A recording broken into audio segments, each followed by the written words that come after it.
I had a little video that was like related to this because what we were talking about was so one of the big things that pushed the Russian troll farms and the Russian bots was when Joe Rogan had it's springtime, we're getting bugs. Got him. You already bit me though. Important work. Yeah, I know.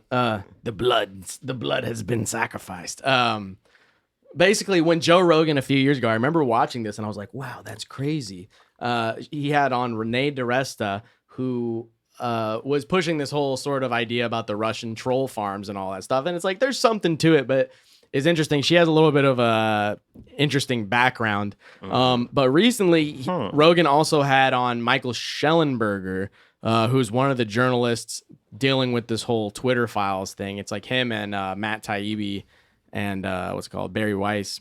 But dude, I found it was like a couple minutes into this video. So recently they are doing this whole House, the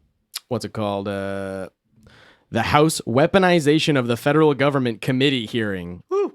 Reporter Michael Shellenberger spoke about the censorship industrial complex, but he gets to a pretty interesting part because it's talking about the article that we're going to read next. Comment the word poop.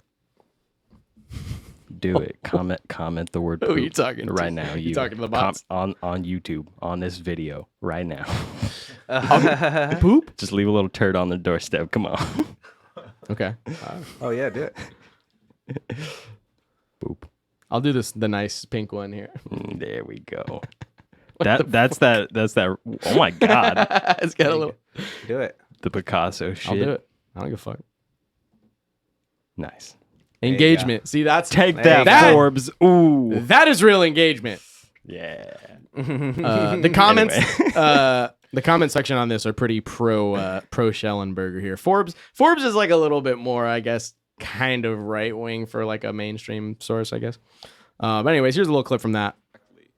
Moreover, we know that the U.S. government has funded organizations that pressure advertisers to boycott news media organizations and social media platforms that refuse to censor and/or spread disinformation, including alleged conspiracy theories.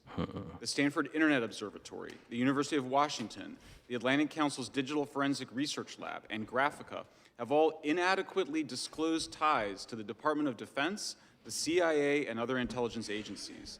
They work with multiple U.S. government agencies to institutionalize censorship research and advocacy within dozens of other universities and think tanks. It is important to understand how these groups function. They are not publicly engaging with their opponents. Okay, so basically what he was saying, though, is that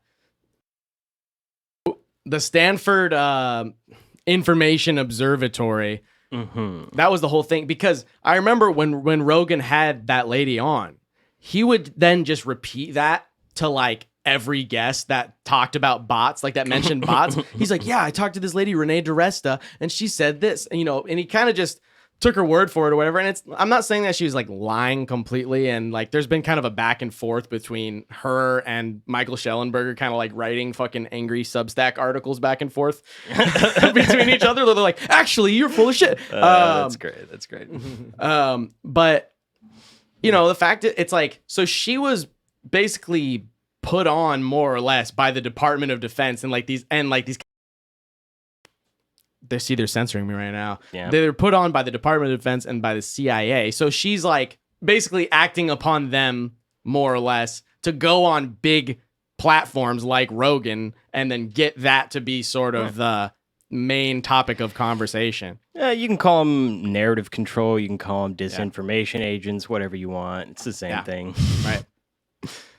Opponents in an open exchange of ideas.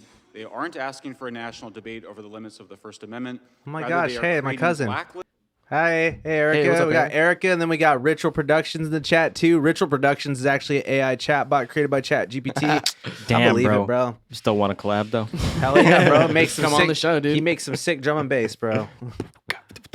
I know drum and bass sounds like it was made by AI, honestly. Even the shit like Bro, back it makes in the me 90s. feel like one, though. Feel like an AI. You just go boop, boop, boop, beep. This is IDM, bro. It's intelligent dance music. That was the term back in the day. Yeah, fucking like Aphex Twin type shit. He had like a little bit more. I forget. It's kind of about this. This is like a pretty good like whole speech that he kind of gave. Right. But this is kind of a good one.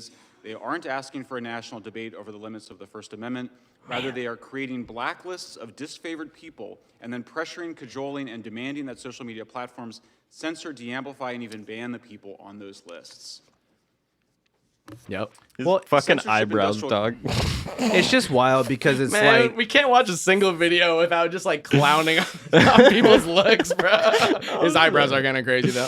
They're just like whoosh. Well, this is what I was saying too, though, where it's like, bro, like Twitter's being like told like what can be on and on there, and it's like, oh, you can have a fucking army of bots, you know, delivering smut to the masses, you know, triple X rated, not okay shit. But then it's like, oh, like we're gonna talk about dead internet theory. It's like, no, you can't talk about that, guys. You guys are fucking banned. Now,